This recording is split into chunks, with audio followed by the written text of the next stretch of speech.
Hello friends, कैसे हैं आप सब। उम्मीद करती हूँ कि आप सब स्वस्थ होंगे, मस्त होंगे और अपने अपने कामों में व्यस्त भी होंगे। लेकिन कितने भी व्यस्त हो, थोड़ा सा समय निकाल के हमारा भी वीडियो देख लिया कीजिए। बहुत मेहनत लगता है एक वीडियो बनाने में।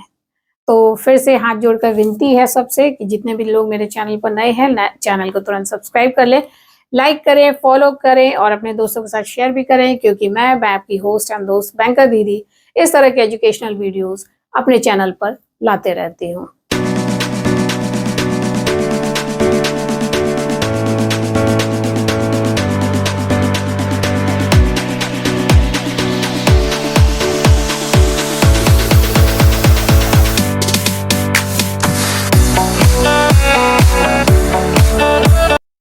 Welcome back my dear friends.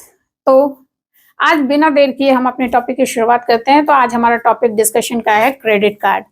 इसमें हम लोग देखेंगे, जो विशेष चर्चा करेंगे वो है हमारा इसका एक ओवरव्यू कि पहले जान लेंगे कि क्रेडिट कार्ड क्या है। बहुत लोग इससे वाकिफ हैं, लेकिन जो लोग नए हैं, क्रेडिट कार्ड को यूज नहीं करते हैं, उसका एक क्विक रिव्यू मैं दे दूंगी इसके ओवरव्यू के थ्रू।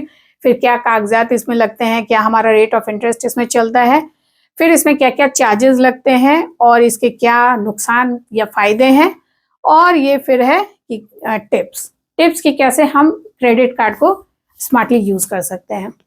लेकिन चूंकि ये क्रेडिट कार्ड एक वास्ट टॉपिक है और ये एक वीडियो में कंप्लीट कर पाना संभव नहीं होगा, इसलिए ये वीडियो मैं 2 भाग में करूंगी। तो आज हम लोग सिर्फ इसका पॉजिटिव देख लेते हैं कि हमारे ये क्रेडिट कार्ड कैसे हमें यूजफुल होता है, यानी कि ये जो एडवांटेज तक की जो बात आती है वहां तक आज मैं डील करूंगी। और जो हमारा जो नेक्स्ट वीडियो होगा उसमें मैं इसकी डिसएडवांटेज में बताऊंगी कि क्या इसके डिसएडवांटेजेस हैं, क्या नेगेटिव पॉइंट्स हमारे क्रेडिट कार्ड का, और एक मैं अच्छे से टिप्स भी दूंगी कि कैसे हम लोग इसको स्मार्टली यूज कर सकते हैं। जैसे मैं इसको एक स्मार्ट तरीके से यूज करती हूँ, जिससे मैं अपने पैसे की भी बचत करती हूँ और मैं अपने सिविल स्कोर को भी सुधार लेती हूँ। तो ये चर्चा हम लोग नेक्स्ट वीडियो में करेंगे। आज हम लोग सिर्फ इसका क्रेडिट कार्ड के केवल पॉजिटिव पॉइंट्स देख लेते हैं। क्रेडिट कार्ड से हम लोग सभी को भली भांति वाकिफ है लेकिन जितने भी मेरे भाई बहन जो कि एग्जाम्स में तैयारी कर रहे हैं, वो लोग अभी क्रेडिट कार्ड अभी नहीं अवेल किए होंगे या यूज नहीं कर रहे होंगे, उनकी जानकारी के लिए एक सिंपल सा ट्रिक यही है कि क्रेडिट कार्ड के लिए आप सिंपल सा ट्रिक समझ लीजिए, यूज नाउ एंड पे लेटर। जबकि एटीएम कार्ड में होता है यूज नाउ एंड पे नाउ। अगर कभी भी एग्जाम्स में पूछा जाए या कभी भी आपको समझना हो तो इतना ही समझ लीजिए कि एटीएम में यूज नाउ पे नाउ और क्रेडिट कार्ड में यूज नाउ पे लेटर, यानी कि आज आप उसे भर भर यूज कर लीजिए, फिर आपको एक तय समय सीमा दी जाएगी जिसके अंतर्गत आपको पेमेंट करना होगा। तो ये हमारा एक क्विक रिव्यू हो गया, जिसके अंतर्गत आप इतना ही एक लिमिट सेट की जाती है जिसे आज यूज कर सकते हैं और एक तय सीमा के अंदर उस पैसे को वापस कर देना होता है। अब डॉक्यूमेंट और एलिजिबिलिटी की बात करें तो एलिजिबिलिटी क्या होती है कि वैसे भारतीय नागरिक जो 18 साल से 60 टू 65 ईयर्स के जो लोग होते हैं वो लोग इसमें एलिजिबल होते हैं। लेकिन ये वेरी करती है, कुछ बैंक 18 वर्ष के लोगों को भी देती है, कुछ बैंक 21 वर्ष के उम्र से इसे स्टार्ट करती है, और कुछ बैंक 60 ईयर्स तक के लोगों को ही देती है, जबकि कुछ बैंक अपने 65 ईयर्स के एज के लोगों तक के देती है। ये बैंक टू बैंक वेरी करती है, बैंक अपने पॉलिसी के अकॉर्डिंग इसे फ्रेम करती है। तो ये 18 टू 65 ईयर्स के लोगों के लिए होती है। अब हमारा इसमें डॉक्यूमेंट क्या क्या रिक्वायर्ड होता है, तो डॉक्यूमेंट में क्या होता है कि हमारा एक एज प्रूफ लगती है और एक एड्रेस प्रूफ लगती है और एक इनकम प्रूफ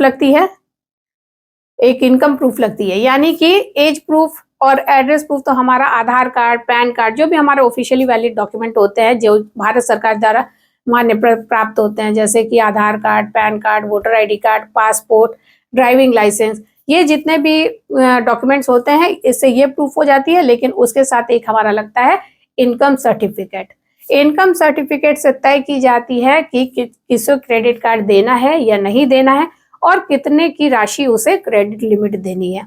यानी कि जैसे अगर कुछ देखें तो कुछ बैंक ऐसे होते हैं जो 20,000 की जिनकी सैलरी होती है उन्हें भी क्रेडिट कार्ड देते हैं, और कुछ लोग ऐसे होते हैं जो 4 लाख सालाना जिनका इनकम होता है वैसे लोगों को देते हैं। तो ये बैंक अपने हिसाब से अपने हिसाब से उसे सेट करती है और ये कार्ड टू कार्ड भी वेरी करती है। यानी कि अगर आपकी सैलरी अगर 20,000 की होगी तो वो क्रेडिट कार्ड के फीचर्स कम होंगे, उसकी लिमिट कम होगी, और जो जिनकी इनकम थोड़ी अधिक होगी वो उसकी क्रेडिट कार्ड की लिमिट भी अधिक होंगे, फीचर्स अलग होंगे, लेकिन ये टोटली आपके चॉइस पे है। आपके मतलब ये आप किस रैंक का कार्ड लेना चाहते हैं, किस क्या बेनिफिट्स होते हैं, वो आपको अपने हिसाब से तय करना होता है। यानी कि जैसे कि अगर किसी की 20,000 की सैलरी है, उसमें लिमिट कम है, तो वो तो वहाँ पे चॉइस कम हो जाती है। लेकिन जिसकी सैलरी अधिक है, वहाँ पे कोरल कार्ड होती है, प्लैटिनम कार्ड होती है, बहुत तरह-तरह के कार्ड होते हैं। लेकिन कुछ बेनिफिट्स ऐसे होते हैं जो मुझे रिक्वायर्ड नहीं होती है, जैसे कि इंटरनेशनल ट्रिप अगर किसी में रिक्वायर्ड है, वो मुझे नहीं चाहिए, तो मैं उस कार्ड को ऑप्ट नहीं करूँगी। मैं उसी कार्ड पे जाऊँगी जो कार्ड मुझे जो मेरे डेली यूज़ में काम आता है। तो वह ये चॉइस आपके कस्टमर के अकॉर्डिंग सेट की जाती है। तो फिर उसके बाद हम लोग देख लेते हैं rate of interest. Rate of interest 2.5 to 3.5% per month इसकी सेट होती है, लेकिन वो फिर से कार्ड टू कार्ड वेरी करती है और बैंक टू बैंक भी वेरी करती है। जैसे बात करते हैं चार्जेस की, तो हमारा जो क्रेडिट कार्ड होता है उस पे कैश विड्रॉल पे चार्जेस लगती है। यानी कि अगर हम लोग देख ले एटीएम कार्ड, तो एटीएम कार्ड पे चार्जेस नहीं लगते हैं, जबकि क्रेडिट कार्ड से जब कैश विड्रॉ की जाती है तो जितने अमाउंट का कैश विड्रॉ होता है, जितना हम लोग राशि निकालते हैं उतने का ही ब्याज लगता है। यानी कि जो हमारा सम जितना निकाला जाता है उतने का उस पर इंटरेस्ट चार्ज होती है till the time of repayment. यानी कि जब तक वो कैश पेमेंट नहीं की जाती है तब तक उस पर एक्स्ट्रा ब्याज लगती है। यानी कि ऑनलाइन ट्रांजेक्शन में ब्याज नहीं लगती है, लेकिन अगर उसी से अगर आप कैश परचेज करते हैं, कैश निकालते हैं एटीएम के थ्रू, तो फिर उसमें चार्जेस लगते हैं। फिर हमारा वो क्रेडिट कार्ड पे एक एनुअल मेंटेनेंस चार्ज लगता है, वो कार्ड टू कार्ड वेरी करती है, बैंक टू बैंक और कार्ड टू कार्ड वेरी करती है।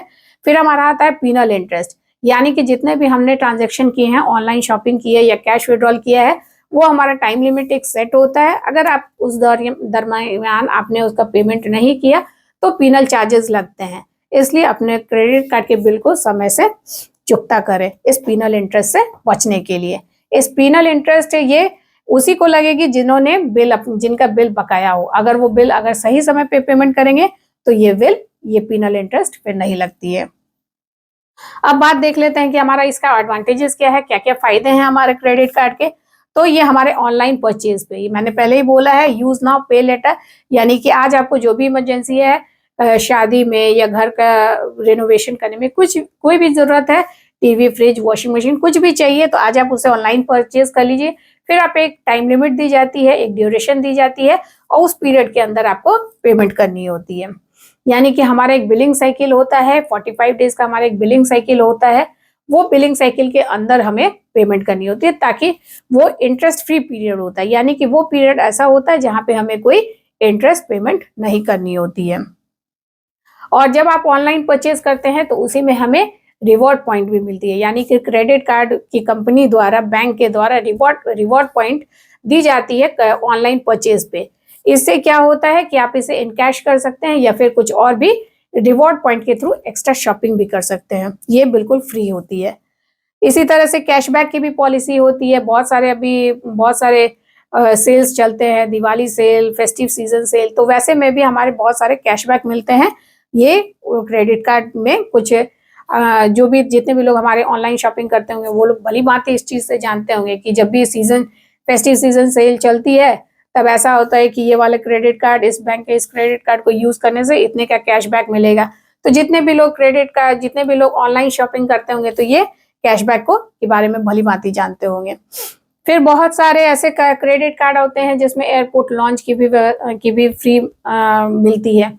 एक्स्ट्रा मतलब कि उस क्रेडिट कार्ड में एक्स्ट्रा फैसिलिटी होती है जिसमें कि हमें एयरपोर्ट लॉन्च का एक्सेस फ्री मिलता है। तो जिन्हें ये रिक्वायर्ड होता है, जैसे कि अगर अभी मुझे जरूरत नहीं है तो मैं उस तरह के कार्ड को अवेल नहीं करती हूँ, लेकिन जो लोग ट्रिप पे जाते हैं, फ्लाइट्स का बराबर यूज कर सकते हैं, वो लोग इसे यूज कर सकते हैं। इसी में एक आती है पेट्रोल पंप पे भी HPCL कोरल कार्ड, यानी कि वो पेट्रोलियम में यूज होती है। तो वैसे कार्ड्स, उसमें क्या होता है, पेट्रोल जब भी आप अपने गाड़ी में पेट्रोल फ्यूल डलवाते हैं, आपको रिवॉर्ड पॉइंट मिलती है, जो कि आप उसे फिर बाद में यूज कर सकते हैं। तो जैसे आपकी नीड हो उस हिसाब से आप अपना क्रेडिट कार्ड ले सकते हैं। आपको कुछ नहीं करना होगा, आपको बैंक में जाना होगा और वो सारे क्रेडिट कार्ड के फैसिलिटीज आपको बताएंगे, एडवांटेजेस बताएंगे, तो जो आपको सुटेबल लगे आप उसी कार्ड को चूज कीजिए। फिर discount on make my trip, वही मैंने बताया कि बहुत सारे कार्ड है जिसपे डिस्काउंट, मेक माई ट्रिप वगैरह सब पे यूज करते हैं तो एक्स्ट्रा डिस्काउंट मिलती है। तो जैसे अब अगर किसी को ट्रिप पे जाना है तो वो इस तरह का ही यूज करेंगे, लेकिन जो अभी नहीं जा सकते किसी भी कारण से, तो वो उस तरह का कार्ड को ऑप्ट नहीं करेंगे, वो डिस्काउंट वाले कार्ड को ज्यादा यूज करेंगे, पेट्रोल वाले कार्ड को ज्यादा प्रेफर करेंगे ताकि वो उन्हें फायदा करे। तो उम्मीद करती हूँ कि आपको मेरा ये टॉपिक अच्छा लगा होगा, समझ में आया होगा।